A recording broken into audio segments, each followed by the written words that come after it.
Good evening. Chairman, Mr. Deepak Parekh, and the Governing Council, Dean Varun Nagraj, and faculty members, parents and families, and of course, the graduating students, the class of 2022. Today is your day. You have accomplished a lot already, because getting into SPJIMR was not easy. It's your experiences, your academic record, your unique skills that enabled you to get admission to this prestigious institution.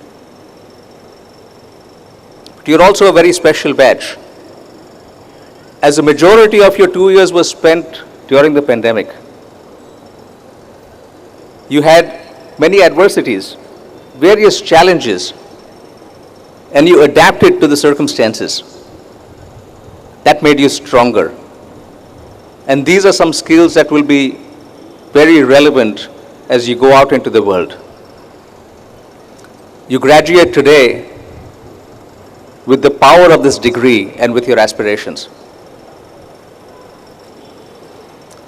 As you embark the next phase of your journey, my mind wanders back 30 years ago, the time I completed my MBA, and the aspirations and lessons that I learned from my journey over those 30 years. Let's start with dreams. You are never given a wish without also being given the power to make it true. You are never given a wish without also being given the power to make it true. You may have to work for it, however. These are Richard Bach's words from his book Illusions.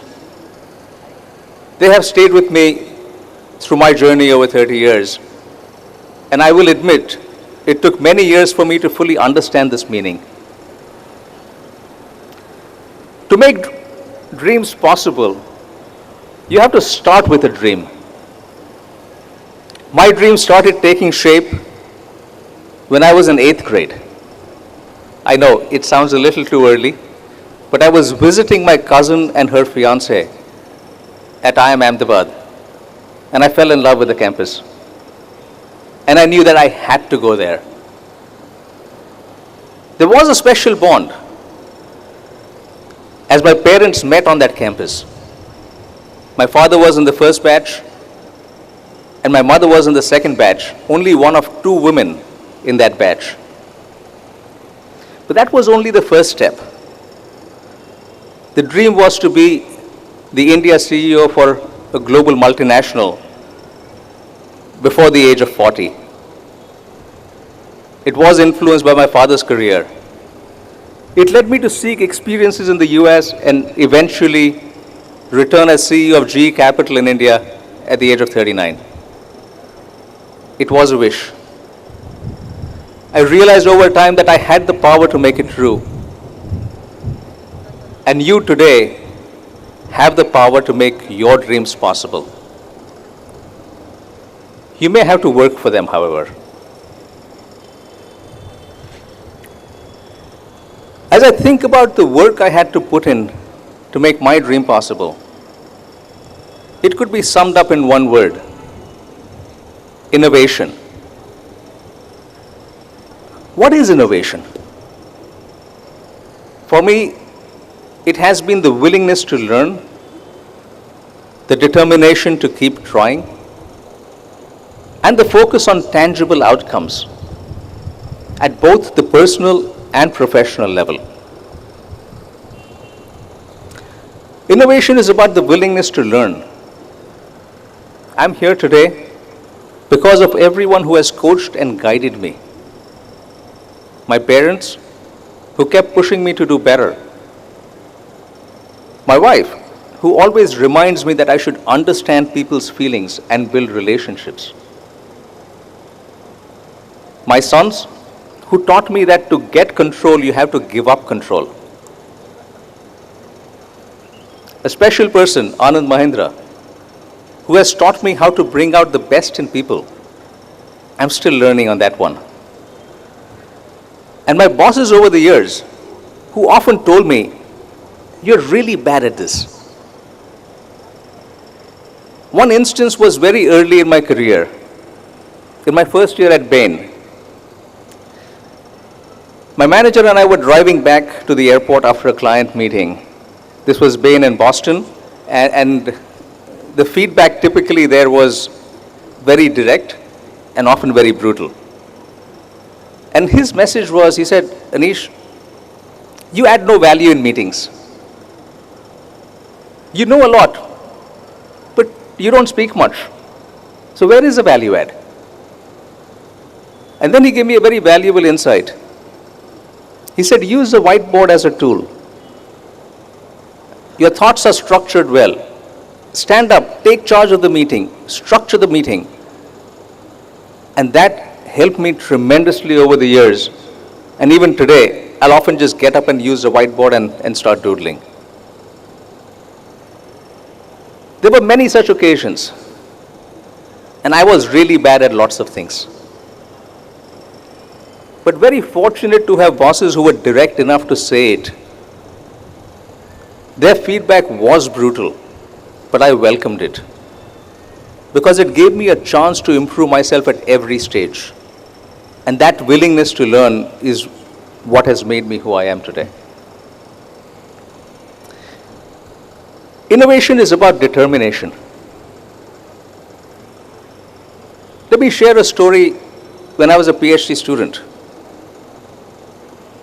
I developed a stock exchange game where students played the role of CEOs and stock market traders. This was in 1994. I had to create a computer network that could simulate a stock market or a stock exchange. As a BCom graduate and MBA, I had no coding skills. I had to get books on coding and start learning. And I did that. I spent hours and days and weeks in the computer lab. It didn't work. I would stay up in the lab all night, and I remember at times at 8 a.m. in the morning finally saying, okay, I will come back this afternoon, and going home. But I just did not know how to give up. I just kept at it. The game was created. It was used to teach courses in corporate finance. Students got grades based on how well they played the game. I'm sure all of you would have loved that as well. Professors at Carnegie Mellon came to see it, including the ex-president of the university. And that was a defining moment for me. It taught me that anything is possible, if you're crazy enough to keep trying again and again. Determination. Innovation is about tangible outcomes. At Mahindra, I'm continually amazed by our teams. There is a culture of innovation that stems from our RISE philosophy. It starts with accepting no limits. Our head of automotive product and technology wanted to build an SUV that was better than BMW at the Mahindra Research Valley in Chennai. He created the XUV 700. It is an amazing product, and I must say it is worthy of comparison with BMW. But I am biased, so I will let each of you test drive and judge whether it is comparable or better than a BMW. What I will say though is that vehicle sold 50,000 units in 3 hours, $1 billion in 3 hours, a global record in automotive.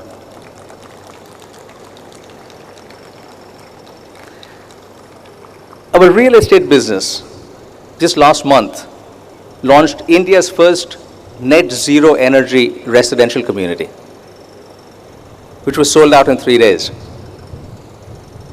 But it's not just about products and projects. Over the years, at the start of every role, I would think about what will I leave behind. And as you get into roles, that's something useful to keep in mind. Because when you move out of a role, if you can clearly articulate the value you have created, you have achieved something. But that's not enough. If others can articulate the value you created, then that value is real. And if 3 years later, others can say that this is what he or she created when they were in this role, then you built a very strong career, if you can do that consistently enough.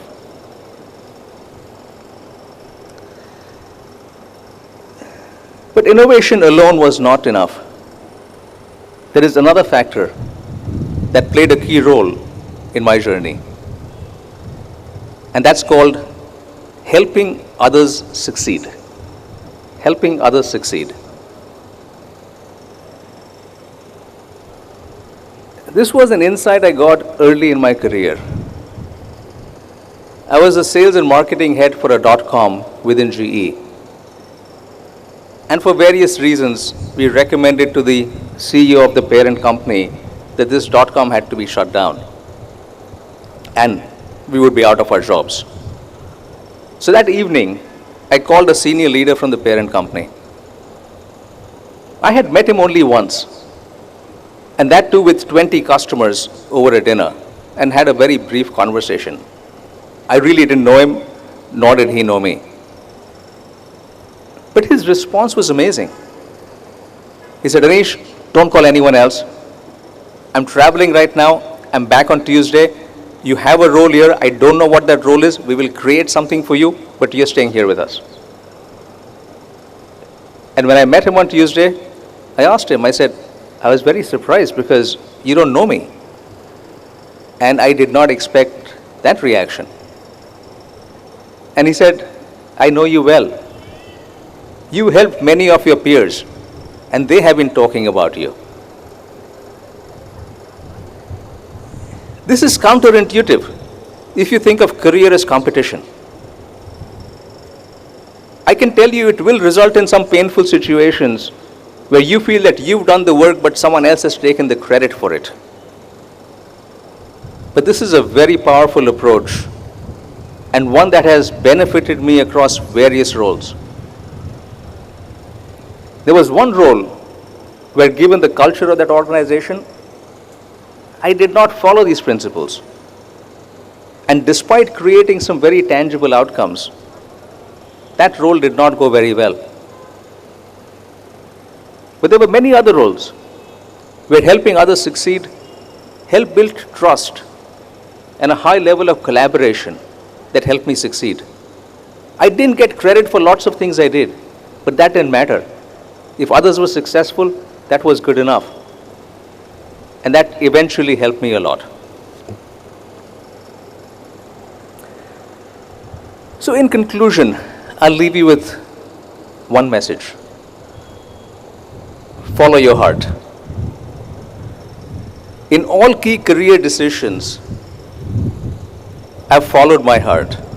And I found that the most important thing was to love the work I did. The people around me, the culture, the environment.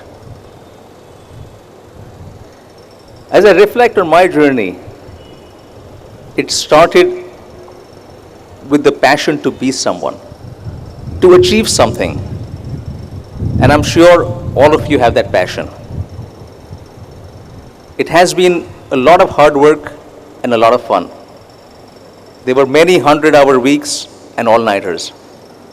We moved to a new city every 2 to 3 years on average. And yes, I do feel good about what I've achieved, but what gives me much greater satisfaction is a choice I made many years ago. The choice to spend weekends with family, with my wife and our 2 boys. Today, our boys are now young men, and I feel so glad that I've spent time with them when they were growing up. On most weekdays, they would not see me, but weekends were theirs. And they knew that they had the ability to set my calendar for the weekend exactly how they wanted to set it. That was the most important choice that I made in my life and my career. Each of you will have to find your own balance. Your career is not a race or a competition. Life is much more than that. Make your choices wisely. I wish you the very best in your journey, and may Richard Bach's words always stay with you. You are never given a wish without also being given the power to make it true. You may have to work for it, however. Thank you.